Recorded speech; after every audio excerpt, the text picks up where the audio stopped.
Hello. हाय।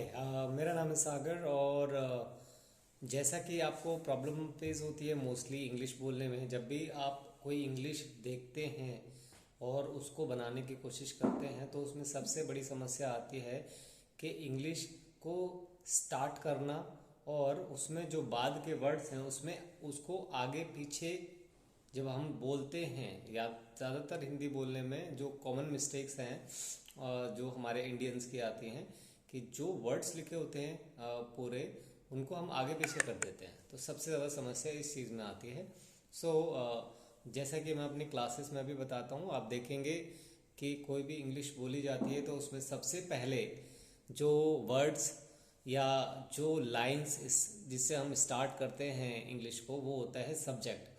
और subject और कुछ नहीं होता, ये 8 वर्ड्स होते हैं।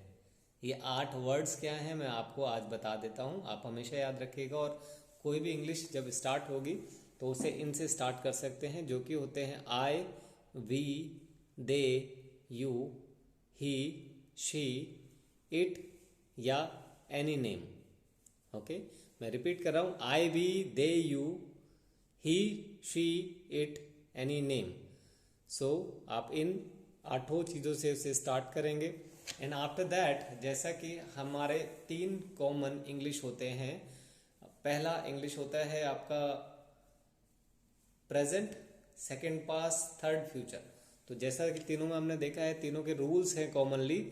फ्यूचर के लिए हम विल लगाते हैं, यानी विल लगा के हम सारी इंग्लिश बोल सकते हैं।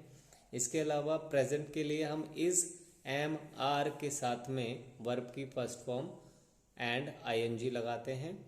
इसके अलावा पास्ट में हम या तो वर्ब की सेकंड फॉर्म के साथ में हमारा सेंटेंस बना सकते हैं, या फिर हैज़ या हैज़ या हैव लगाकर उसके साथ वर्ब की थर्ड फॉर्म के साथ अपना सेंटेंस बना सकते हैं। और एक बड़ा ही कॉमन सा वर्ड है हैड, जिसके साथ हम लोग इंग्लिश का जो पास्ट का हमारा सेंटेंस होता है, यानी इंग्लिश पास्ट में बोले जाने वाले इंग्लिश, तो उसके लिए हम लोग हैड लगा के अपने सारे सेंटेंस वर्ब की थर्ड फॉर्म लगाकर बना सकते हैं।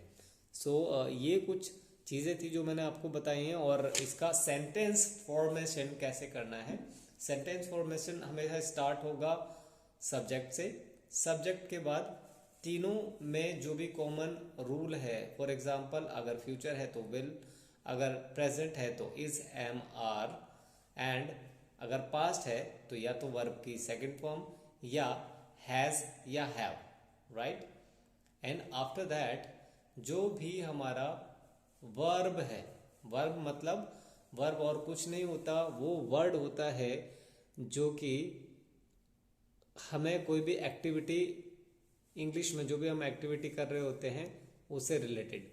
फॉर एग्जाम्पल सुबह उठने से लेकर रात को सोने और सपने देखने के तक जितने भी वर्ड होते हैं, या इसके बीच का जितना भी काम है, जैसे कि उठना, बैठना, लेटना, खाना पीना, सोना, हंसना, रोना, देखना, सोचना, काम करना, ये जितने भी एक्टिविटीज़ है जो हम पूरे डेली रूटीन में करते हैं, सो ये हमारे इंग्लिश में एज अ थर्ड नंबर पर लग जाती हैं। यानी एक सेंटेंस हमने बनाया और उसकी 4 सेंटेंस फॉर्मेशन है।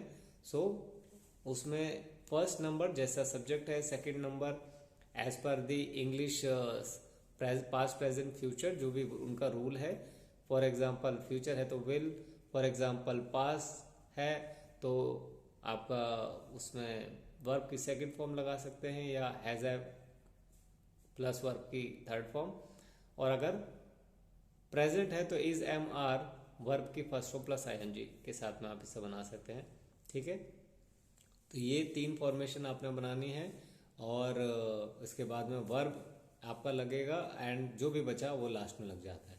सो इस तरह से आप सेंटेंस फॉर्मेशन कर सकते हैं।